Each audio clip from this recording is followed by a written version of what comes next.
Hello friends, कैसे हैं आप सब? बढ़िया। चलिए फ्रेंड्स, आज हम पढ़ने जा रहे हैं एक नया टॉपिक, काफी इंपॉर्टेंट टॉपिक है और काफी इजी टॉपिक है। रेसिप्रोकल इक्वेशन अर्थात व्युत्क्रम समीकरण।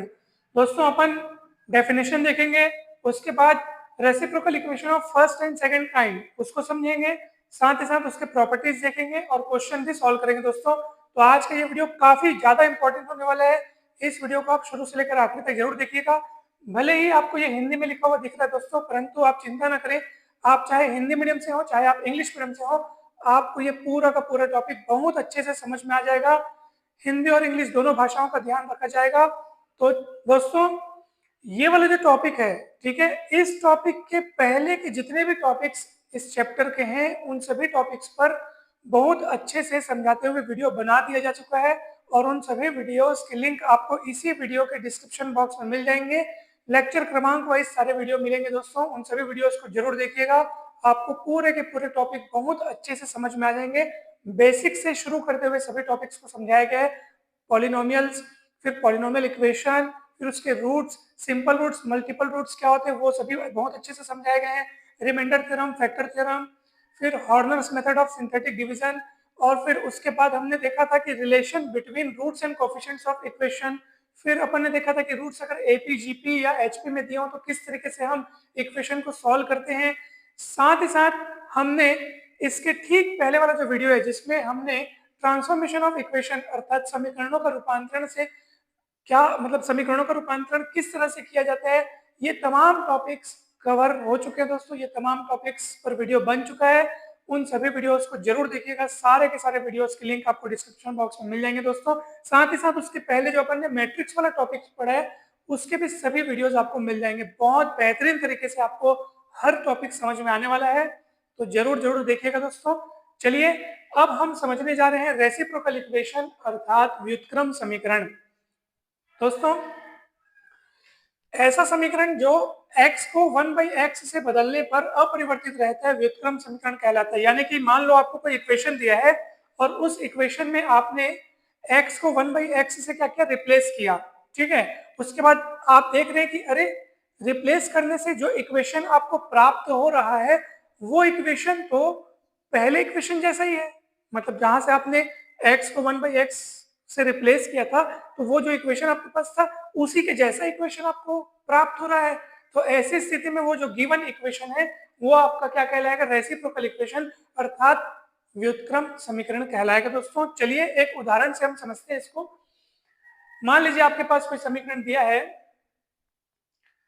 4x⁵ plus 7x⁴ plus 8x⁵, ठीक है, और प्लस 8x², साथ ही साथ यहाँ पे दिया चलिए 7x, ठीक है, और प्लस 4। मान लीजिए ऐसा कुछ इक्वेशन है, ठीक है, 5 डिग्री वाला इक्वेशन है, ठीक। अब आप देख रहे हैं कि चलो x के स्थान पर 1/x रख के देखो। x के स्थान पर 1/x रखो तो ये 1/x रखोगे तो जैसे ये x⁵5 है तो ये क्या हो जाएगा, 1/x⁵5, ठीक है। ये 7x⁴ है तो 7/x⁴, 8/x⁵3, 8/x⁵2, 7/x और ये 4 और प्लस मतलब बराबर में 0। तो x के स्थान पर आपने 1/x रखा। अब इसको सिंप्लीफाई करने के लिए क्या करो दोस्तों, पूरे समीकरण को x⁵5 से गुणा कर दो ताकि ये बटे बटे वाले सब क्या हो जाए, कट जाए। तो x⁵5 से आप गुणा करके देखो क्या मिलेगा अपने को। यहाँ मिलेगा 4, यहाँ x⁵5 से गुणा करोगे तो x⁵4 कट जाएगा, एक x बचेगा, ठीक है। यहाँ पे x² बचेगा, यहाँ पे x³ बचेगा, यहाँ पे x⁵4 बचेगा और यहाँ पूरा का पूरा आपके पास x⁵5 मिल जाएगा। अब दोस्तों, इसको बढ़ते से घटते घातों के क्रम में लिखो, यानी बड़ी घात पहले लिखो, यानी इसको पहले लिख दो। 4x⁵5, 7x⁴, 8x⁵3, 8x का वर्ग धन 7x धन 4 का 0। और आप गौर से देखो, ये जो इक्वेशन आपको मिला है वो इसी के जैसा ही है। आपको लगेगा अरे ये तो वही मिल गया, जहां से शुरुआत की तो वही पहुंच गए। इस इक्वेशन में आपने x के स्थान पर 1/x रखा, ये देखो 1/x रखा, उसके बाद x⁵5 से गुणा कर दिया ताकि ये बटे बटे वाले कट जाएं, फिर आपको इस रूप में मिला, फिर आपने बड़े घात से छोटे घात के क्रम में आपने लिखा इसको। तो गौर से देखो, हूबहू आपको यही चीज मिली है दोस्तों, कहीं पर भी कोई चेंजेस नहीं है। मतलब इस समीकरण में हमने x के स्थान पर 1/x रखा, ठीक है, x के स्थान पर 1/x रखा अपन ने, और जो समीकरण प्राप्त हुआ वो उसी के जैसा है, मतलब कोई चेंज नहीं आया। तो ये समीकरण हमारा कैसा है दोस्तों? व्युत्क्रम समीकरण है। ठीक है दोस्तों, इसी को बोलते हैं व्युत्क्रम समीकरण, यानी कि व्युत्क्रम समीकरण, यानी कि इंग्लिश में क्या बोलेंगे इसको? Reciprocal equation. ठीक है दोस्तों, अब आप कहेंगे सर ये चमत्कार कैसे हुआ है, मतलब ये खासियत यहाँ पे ऐसे क्यों हमको मिला? तो दोस्तों बहुत ही सरल सी बात है, आप खुद देख लो, इस समीकरण के कोफिशिएंट्स को आप सामने से पीछे की तरफ पढ़ के देख लो और पीछे से सामने की तरफ पढ़ के देख लो, एक जैसा सीक्वेंस, एक जैसा क्रम आपको मिलेगा। 4 7 8 8 7 4, और इधर से इधर पढ़ो 4 7 8 8 7 4, मतलब आगे और पीछे से पढ़ने पर एक जैसा आपको दिख रहा है, तो समझ लीजिए कि वो व्युत्क्रम समीकरण है दोस्तों। एकदम जबरदस्त बात है, आपको बिल्कुल कहीं पर भी कोई भी यहाँ पे डाउट नहीं रहेगा दोस्तों। ठीक है, तो ये हो गया। अब चलिए दोस्तों अपन आगे बढ़ते हैं। तो आपने देखा कि x के स्थान पर 1/x रखने से यहाँ पे कोई भी चेंजेस नहीं आया दोस्तों। ठीक है, अब चलिए, अब एक और इक्वेशन हम आपको बताने जा रहे हैं जो व्युत्क्रम समीकरण है, लेकिन थोड़ा दूसरे प्रकार का।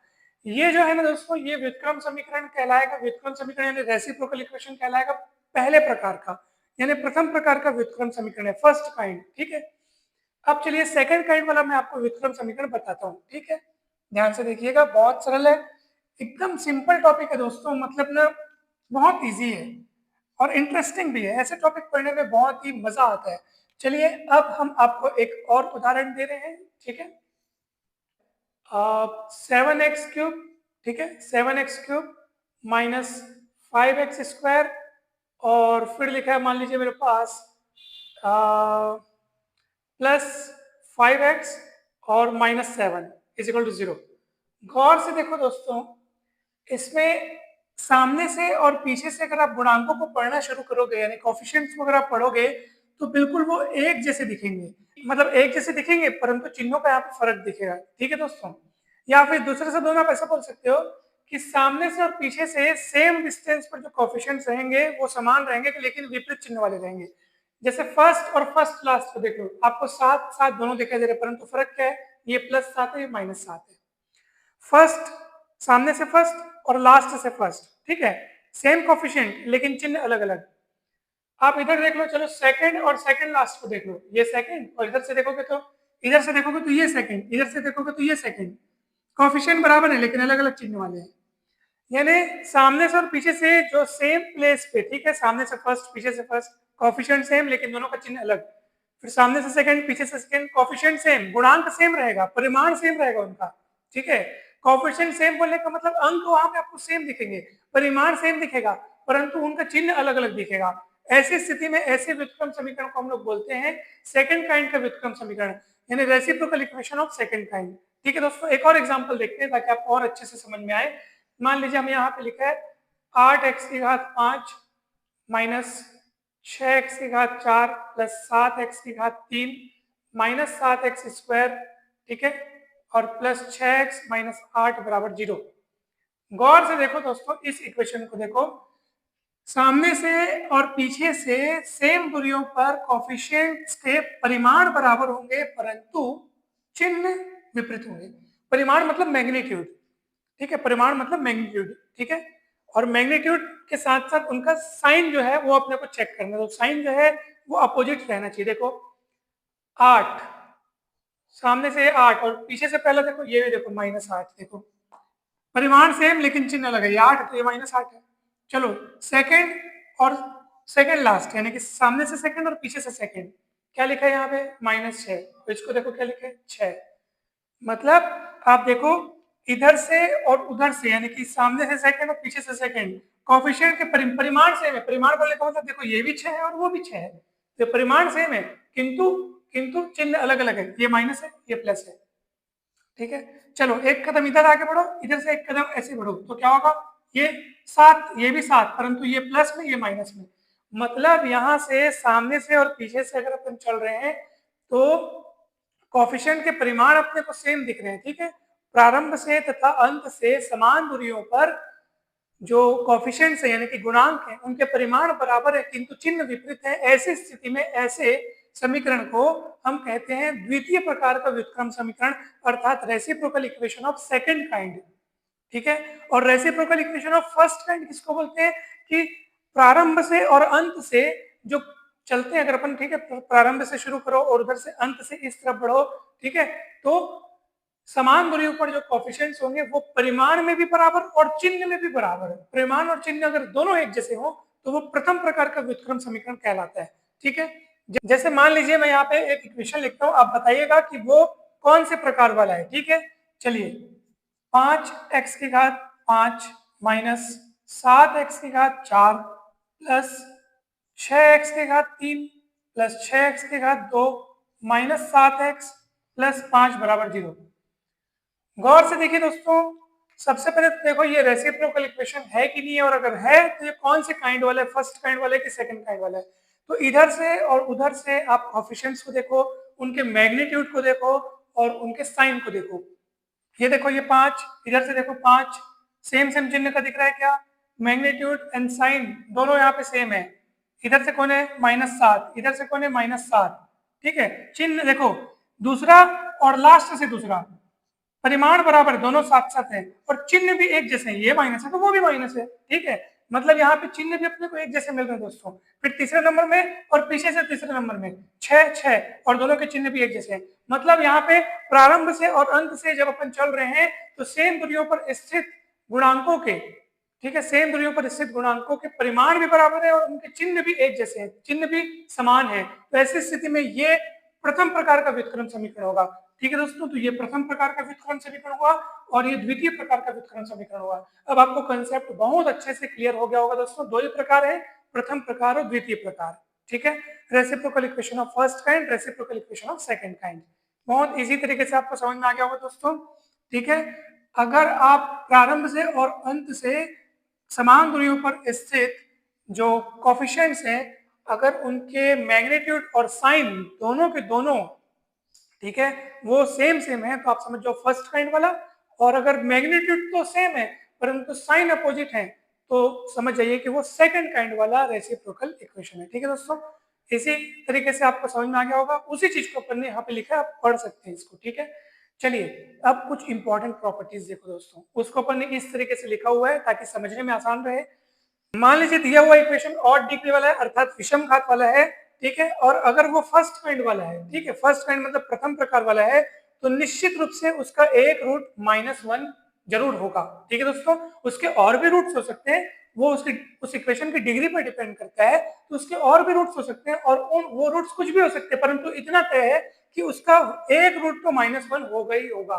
कब ऐसा होगा, यदि वो ऑड डिग्री वाला है और फर्स्ट काइंड वाला है। ठीक है, फर्स्ट काइंड वाला है और अगर ऑड डिग्री वाला है, अगर वो रेसिप्रोकल इक्वेशन, तो उसका एक रूट -1 अवश्य होगा। वैसे ही अगर कोई इक्वेशन आपके पास ऐसा दिया है कि अगर वो ऑड डिग्री वाला है और सेकंड काइंड वाला अगर वो रेसिप्रोकल इक्वेशन है, ठीक है, ऑड डिग्री वाला है और सेकंड काइंड वाला अगर वो रेसिप्रोकल इक्वेशन है, तो उसका एक रूट अवश्य ही 1 जरूर होगा। एक रूट क्या होगा, 1 जरूर होगा। और भी उसके रूट्स हो सकते हैं और वो रूट्स क्या हो सकते हैं वो पता नहीं, वो सॉल्व करने पर पता चलेगा। कितने रूट्स होंगे वो उसकी डिग्री पर डिपेंड करता है, परंतु जो निश्चित जानकारी है वो आप देख लो कि एक रूट उसका 1 अवश्य होगा। कब ऐसा होगा, यदि दिया हुआ इक्वेशन विषम घात वाला है यानी कि ऑड डिग्री वाला है और सेकंड काइंड वाला है। दोस्तों डिग्री किसको बोलते हैं आप सभी को बहुत अच्छे से पता होगा। किसी भी समीकरण में वेरिएबल का जो हाईएस्ट इंडेक्स रहता है, ठीक है, चर की अधिकतम घात उस समीकरण की घात कहलाती है। जैसे अभी अपन ने यहाँ पे लिखा था x की घात 5 सबसे अपने को दिख रहा था, जो एग्जाम्पल मतलब कुछ ऐसा जैसे लिखा था ना अपन ने, और कुछ कुछ कुछ कुछ तो x की अधिकतम घात यहाँ पे 5 है तो इस समीकरण की घात 5 हो जाएगा और 5 की विषम संख्या है तो हम कहेंगे कि ये विषम घात वाला समीकरण है। ठीक है दोस्तों, तो विषम घात और सम घात किसको बोलेंगे, अगर मान लो किसी समीकरण में आपको वेरिएबल की अधिकतम घात मान लो इवन नंबर दिख रही है, ठीक है, वेरिएबल की अधिकतम घात क्या दिख रही है, इवन यानी कि सम संख्या दिख रही है, तो वो सम घात वाला समीकरण कहलाएगा। ठीक है दोस्तों, तो चलिए अपन आगे बढ़ते हैं। वैसे एग्जांपल जब अपन समझेंगे तो आपको बहुत अच्छे से समझ में आएगा। और वैसे ही दोस्तों वैसे ही इवन डिग्री वाला कोई रेसिप्रोकल इक्वेशन सेकंड काइंड का अगर है तो वो निश्चित रूप से दो रूट्स 1 और -1 तो अवश्य रखेगा। बाकी रूट्स भी रख सकता है, वो डिपेंड करता है कि उसकी डिग्री क्या है, ठीक है ना भाई, उस हिसाब से वो बाकी रूट्स भी रख सकता है और वो बात की बात है। किंतु इन दो रूट्स के बारे में निश्चित रूप से जानकारी है कि इवन डिग्री का सेकंड काइंड का कोई reciprocal equation two roots one and minus one अवश्य रखता है। तो ये जानकारी आपके लिए बहुत महत्वपूर्ण है दोस्तों। चलिए अब हम इस इक्वेशन को सॉल्व करते हैं। सबसे पहले आप गौर से देखो कि ये रेसिप्रोकल इक्वेशन है कि नहीं है, और अगर है तो ये कौन से काइंड वाला है, फर्स्ट काइंड या सेकंड काइंड। चलिए देखते हैं। तो आप देखो यहाँ पे एक लिखा है, यहाँ पे माइनस एक लिखा है, यानी कि कोफिशिएंट के मैग्नीट्यूड सेम है बट साइन अपोजिट दिखे। यहाँ -5 लिखा है तो यहाँ +5 लिखा है, मतलब कि कोफिशिएंट के मैग्नीट्यूड सेम है लेकिन साइन अलग अलग है ना भाई। साइन यहाँ पे -5 है, यहाँ +5 है। यहाँ 9 लिखा है, इधर -9 लिखा है, magnitude same but sign opposite है। मतलब ये क्या है, सेकंड काइंड का रेसिप्रोकल इक्वेशन है, द्वितीय प्रकार का व्युत्क्रम समीकरण है। तो द्वितीय प्रकार का व्युत्क्रम समीकरण, ठीक है, द्वितीय प्रकार का व्युत्क्रम समीकरण और ऑड डिग्री वाला है। कैसे, यहाँ पे x की अधिकतम घात कितनी है बताओ, x की अधिकतम घात यहाँ पे कितनी है, x की अधिकतम घात कितनी है, यहाँ पे 5 है। तो ये जो x की अधिकतम घात है ना दोस्तों, वही इस इक्वेशन की डिग्री होगी।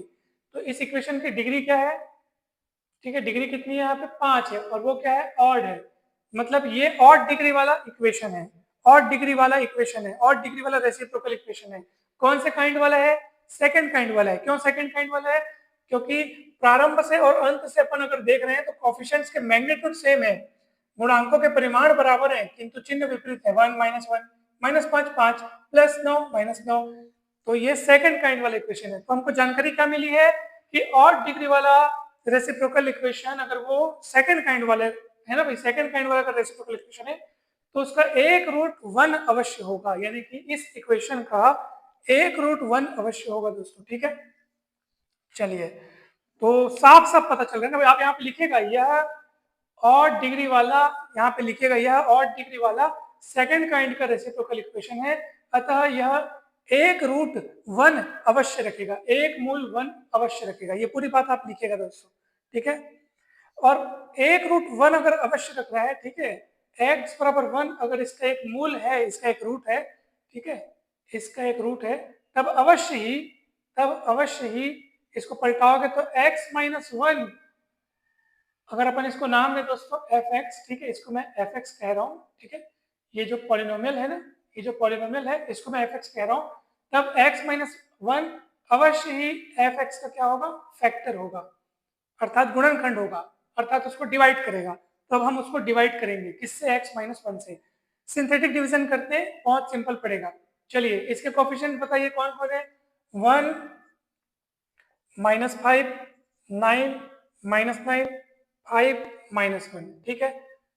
कोफिशिएंट्स लिखते हैं दोस्तों, कोफिशिएंट्स लिखते हैं, और x -1 से आप इसको क्या कर रहे हैं, इसको डिवाइड कर रहे हैं, ठीक है। या यूं कहिए कि हमारे पास एक रूट पहले से अपने को पता है 1, कैसे पता चला, इस प्रॉपर्टी से पता चला कि x = 1 इसका एक रूट है। तो उसी रूट को, ठीक है, यहाँ पे ऐसे लिखेंगे 1 को। अब देखो कैसे अपन करते हैं, ठीक है। पहला वाला तो जस्ट का तस आप लिख लो, ठीक है, फिर गुणा करो, 1 एकम 1 माइनस, दोनों को जोड़ना है तो -5 + 1 -4, फिर आप दोनों को गुणा करो -4, जोड़ेंगे 5, फिर गुणा करो 5 -4, ठीक है, देखो जोड़ दिए, 9 में से अपने को जोड़ना है, अब यहाँ माइनस है तो भैया प्लस माइनस माइनस होता है, तो 9 -4 5 आ गया, फिर 5 एकम 5 हुआ, फिर -9 और 5 हो गया -4, फिर -4 एकम -4। ये पिछले सारे वीडियोस में हम लोग ये इससे संबंधित सवाल बनाए हैं, इसलिए मैं यहाँ पे एकदम फास्ट कर रहा हूँ, आप पिछले वीडियोस जरूर देखिएगा, ठीक है। तो -9 + 5 हो गया -4, फिर -4 एकम -4, फिर 5 पे 4 गया 1, फिर 1 एकम 1 और -1 + 1 0। मतलब हर स्टेप में हम लोग क्या करते हैं, उससे गुणा करके यहाँ लिखते जाते हैं, फिर जोड़ते हैं, फिर जो आता है उसको गुणा करके यहाँ लिखते हैं। देखो ये -1 -5 + 1 -4, -4 गुणित 1 -4, दोनों जुड़ के 5, मतलब 9 में 4 गया 5, 5 एकम 5, -9 + 5 = -4, फिर -4 गुणित 1 -4, फिर 5 -4 1 और 1 एकम 1, -1 + 1 0, लास्ट वाला खत्म करो, वो शेषफल रहता है, और शेषफल 0 ही होना था, क्योंकि आप x -1 fx का एक फैक्टर है तो पूरा पूरा डिवाइड करेगा, पूरा पूरा डिवाइड करेगा, तो रिमाइंडर क्यों बचेगा, रिमाइंडर 0 बचेगा, सीधी सी बात है। तो चलिए, तो यहां से आपको क्या मिलेगा दोस्तों, इस fx का एक अन्य फैक्टर मिलेगा। ये तो एक फैक्टर है, अन्य फैक्टर आपको यहां से मिलेगा जिसके कोफिशिएंट्स ये हैं। तो 1 एक्स की घात 4 माइनस 4 एक्स की घात 3 प्लस 5 एक्स का वर्ग माइनस 4 एक्स प्लस 1 बराबर 0। ठीक है दोस्तों, अब इसको थोड़ा सा अपन रीअरेंज कर रहे हैं दोस्तों। किस तरीके से रीअरेंज कर रहे हैं ध्यान दीजिएगा, बहुत सरल तरीके से आपको समझ में आएगा। पहला और लास्ट वाले को मैं एक साथ लिखता हूँ, एक्स की घात 4 प्लस 1। फिर आप सेकंड और सेकंड लास्ट को देखो, सेकंड और इधर से सेकंड, माइनस 4 कॉमन निकल रहा है, ठीक है, एक्स क्यूब प्लस एक्स, ठीक है ना भाई, माइनस 4 कॉमन निकला, एक्स क्यूब प्लस एक्स, और ये जो 5 एक्स स्क्वायर है ये ऐसा। अब पूरे समीकरण को आप एक्स स्क्वायर से डिवाइड करो, किससे डिवाइड करेंगे, एक्स स्क्वायर से। तो क्या होगा दोस्तों बताओ, एक्स स्क्वायर से अपन भाग दे रहे, तो यहाँ पे एक्स स्क्वायर से भाग दोगे तो एक्स की घात 4 में से एक्स स्क्वायर कटेगा तो एक्स स्क्वायर बचेगा, यहाँ पे एक्स स्क्वायर नहीं है तो बटे में आएगा, यहाँ पे एक्स स्क्वायर का भाग दोगे तो एक्स बचेगा, यहाँ पे एक्स स्क्वायर का भाग दोगे तो 1 बटे एक्स बचेगा, यहाँ पे एक्स स्क्वायर का भाग दोगे तो सिर्फ 5 बचेगा। इस तरीके से ये हो गया दोस्तों। चलिए, दिए हुए इक्वेशन को इक्वेशन 1 कह दो, इसको इक्वेशन 2 कहो, और इक्वेशन 2 में अब अपन क्या करने वाले हैं ध्यान से देखिएगा, ठीक। चलिए इसको मैं मिटाता हूँ दोस्तों। यहाँ तक कहीं पे भी कोई भी डाउट आएगा दोस्तों तो आप जरूर बताइएगा, ठीक। बहुत ही सरल है, आप देख लो अच्छे से एक बार कि ये वाले स्टेप्स आपको समझ में आए हैं कि नहीं आए हैं, पहले अच्छे से आप चेक कर लीजिए एक बार। अब आपको क्या करना है, अपन यहाँ पे मान लेते हैं, माना x प्लस 1/x बराबर y, ठीक है। तो दोनों ओर जब आप वर्ग करेंगे दोस्तों, दोनों ओर वर्ग कीजिए, तो x प्लस 1/x का वर्ग बराबर y का वर्ग, यहाँ पे a प्लस b का वर्ग का सूत्र लगाएंगे तो a का वर्ग धन b का वर्ग धन 2ab बराबर y square. x x cut जाएगा, 2 उधर पलट जाएगा, तो x square plus 1/x square बराबर क्या मिलेगा, y स्क्वायर माइनस 2, ये 2 उधर पलट के y स्क्वायर माइनस 2 हो गया। अब समीकरण 2 में ये सारी चीजें आप रख दोगे दोस्तों। अब इस चीज को मैं मिटा देता हूँ दोस्तों, ये सारी चीजें आप अच्छे से समझ चुके हैं, ठीक है। अब इसको मैं मिटा देता हूं। चलिए, तो अब क्या होगा दोस्तों, समीकरण 2 से, समीकरण 2 से, ठीक है, समीकरण 2 से आप देखो, इसके जगह पे क्या रखेंगे बताइए, इसके जगह पे क्या रखेंगे अपन, इसके जगह पे अपन रखेंगे वाई स्क्वायर माइनस 2, तो ये वाई स्क्वायर माइनस 2 हो गया, माइनस 4, फिर क्या लिखा है, x plus 1/x, x plus 1/x, ठीक है, एक्स प्लस 1/x को आपने y माना है तो ये y हो जाएगा, और प्लस 5 बराबर 0, कुल मिला के हो जाएगा वाई स्क्वायर माइनस 4y, और माइनस 2 प्लस 5 यानी प्लस 3 बराबर 0। दोस्तों यहाँ पे आप वाई स्क्वायर, यहाँ पे इसको तोड़ेंगे, minus Y minus 3y plus 3 बराबर 0, वाई वाई कॉमन निकलेगा, वाई माइनस 1 माइनस 3 कॉमन निकलेगा, वाई माइनस 1 बराबर 0, तो y माइनस 1 कॉमन निकलेगा, फिर y माइनस 3 बचेगा बराबर 0, तो y दो वैल्यूज आएंगी y की, एक यहाँ से 1 और एक यहाँ से 3, ठीक है दोस्तों। दोनों को अलग अलग 0 के बराबर रखोगे आप, यहाँ पे y माइनस 1 को 0 के बराबर रखोगे, y माइनस 3 को 0 के बराबर रखोगे, तो y बराबर 1 और y इज इक्वल टू 3, तो y की दो वैल्यूज हमको मिल गई, एक तो 1 और एक तो 3। अब दोस्तों ये आपका फाइनल आंसर नहीं, आपको फाइनल आंसर तो x की वैल्यूज लानी है ना। अब इन y की वैल्यूज को आप रखोगे बारी बारी से, यहाँ रखोगे, यहाँ पे दोस्तों, इसको बोल दो 3 नंबर, ठीक है। अब चलिए आइए 3 नंबर में रखिए y की वैल्यूज को बारी बारी से। जब कोई y बराबर 1, जब y बराबर 1 तब 3 से क्या मिलेगा आपको बताओ, x प्लस 1/x बराबर 1, ठीक है। समीकरण 3 का अपन इस्तेमाल कर रहे हैं, यहाँ पे हो जाएगा ये x स्क्वायर प्लस 1 बराबर x, यानी कि X square minus X plus 1 बराबर 0, तो x बराबर plus minus sorry minus B plus minus B square minus 4ac upon 2a, यानी x का मान मिला आपको 1 प्लस माइनस i√3/2, ठीक है दोस्तों।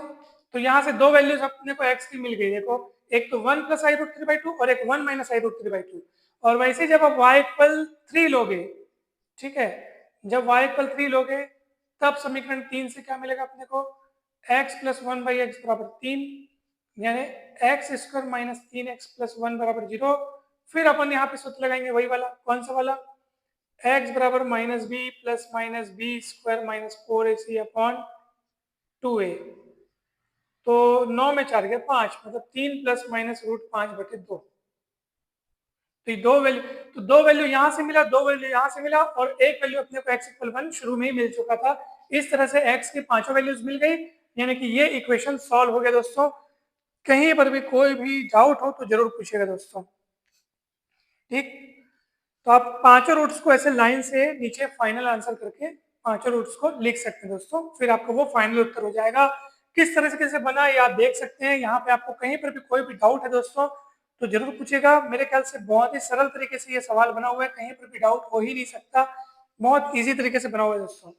ठीक है, सबसे पहले अपन देखें कि ये ऑड डिग्री वाला है। ठीक है, ऑड डिग्री वाला सेकंड काइंड का ये रेसिप्रोकल इक्वेशन है, तो इसका एक रूट अवश्य 1 होगा। तो x इक्वल 1 इसका एक रूट है, तो x माइनस 1 इसका फैक्टर होगा इस fx का। इस fx का ये फैक्टर है, तो fx को क्या करेगा, पूरी तरीके से डिवाइड करेगा। तो सिंथेटिक डिवीजन की मदद से हमने इसका दूसरा फैक्टर निकाला, और दूसरे फैक्टर को अगर आप 0 के बराबर रखते हैं तो यहाँ से आपके वो बचे हुए चारों रूट्स मिलेंगे। तो यहाँ से जो अपने को दूसरा फैक्टर मिला fx का, उसको अपने 0 के बराबर रखा, सॉल्व किया इस तरीके से, फिर अपने पास जो बचे हुए चार वैल्यूज है वो अपने को मिल गए दोस्तों। ठीक है, तो इस तरीके से आपको सवाल बनाना है दोस्तों। वीडियो अच्छा लगा हो तो लाइक करें दोस्तों, और चैनल को सब्सक्राइब कर वीडियो को जरूर शेयर करें। और जल्द ही मिलते हैं नेक्स्ट वीडियो में। आप सभी को बहुत बहुत धन्यवाद। डिस्क्रिप्शन बॉक्स में जाकर के आप विभिन्न इसके पहले के जितने भी वीडियोस हैं उनको जरूर देखिएगा, आपको पूरा पूरा कंसेप्ट मिल जाएगा दोस्तों। अगर आप चाहें तो आप हमारे व्हाट्सएप ग्रुप से जुड़ सकते हैं, हमारा व्हाट्सएप नंबर आपको डिस्क्रिप्शन बॉक्स में मिल जाएगा, वहां से कांटेक्ट करके आप हमारे व्हाट्सएप ग्रुप में जुड़ सकते हैं। आप सभी को बहुत बहुत धन्यवाद। Thank you so much.